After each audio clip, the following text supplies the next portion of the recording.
Hello and welcome everybody to Sydney's Opera House.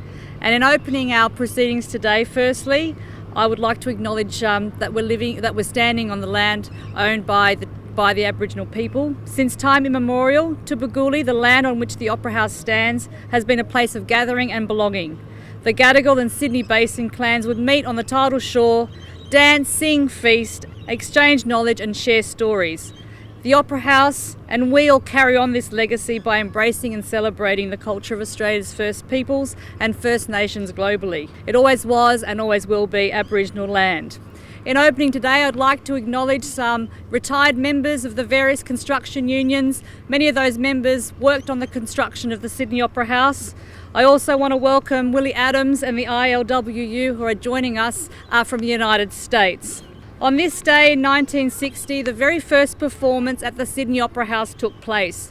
It wasn't inside in the theatre or a concert hall, but it was out here on what was a construction site, where a visiting American baritone, Paul Robeson, sung to the meeting of construction workers organised by their unions. Well, we had a meeting on the site and Robeson was introduced to the workers and he spoke about his relationship with the workers in other countries because he was a prominent figure in the international working class movement.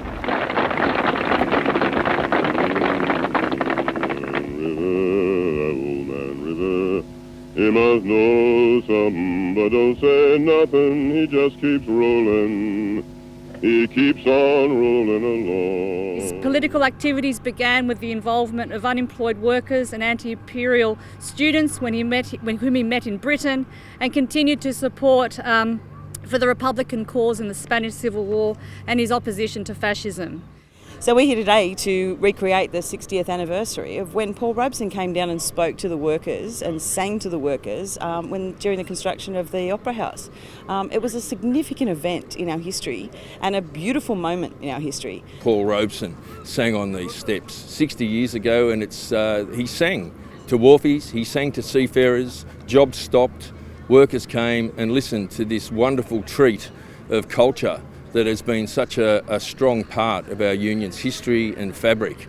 His performance at the Opera House has become a timeless and legendary contribution and part of Australian labour and working class history, and we are commemorating it today. I would like now to introduce Rachel Bate, who we're pleased and honoured to have with us, an acclaimed opera singer. She also has deep working class roots, being the daughter of a coal miner and hailing from the Illawarra.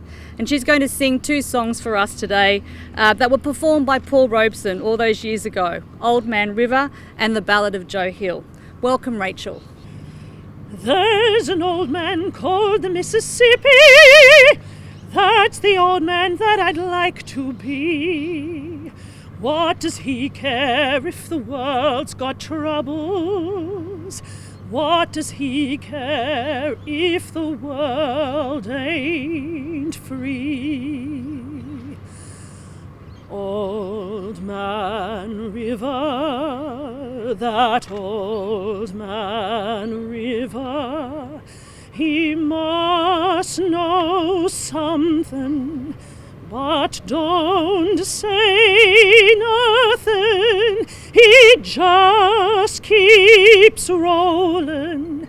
He keeps on rolling along. Paul Robeson, a tremendous internationalist, a wonderful singer, but also fighter for social justice, massive campaigner against racism that infected the United States at the time.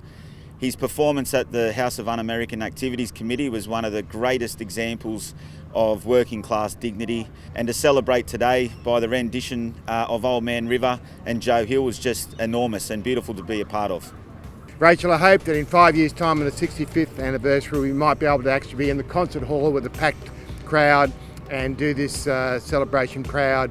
It's been a little bit more restrictive under COVID, but nevertheless we have celebrated that very auspicious event of the first performer at this wonderful opera house, Paul Robeson. Thank you.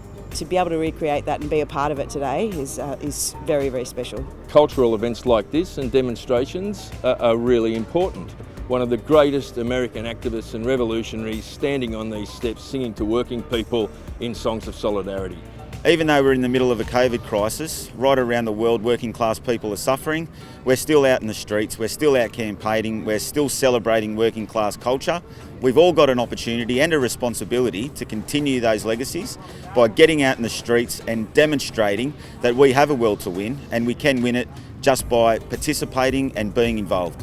Whilst there's a small number here, understandably, there are thousands that'll be watching this, not just here, but around the world. And our friends and comrades in the United States of America, from where Paul Robeson hails, I'm told are drinking something stronger than a cup of coffee right now. But the ILWU, Willie Adams, and all our friends there are looking at this as we are here. They're looking at the live stream, and we say to them, onward with the struggle, and what a fantastic result on the weekend.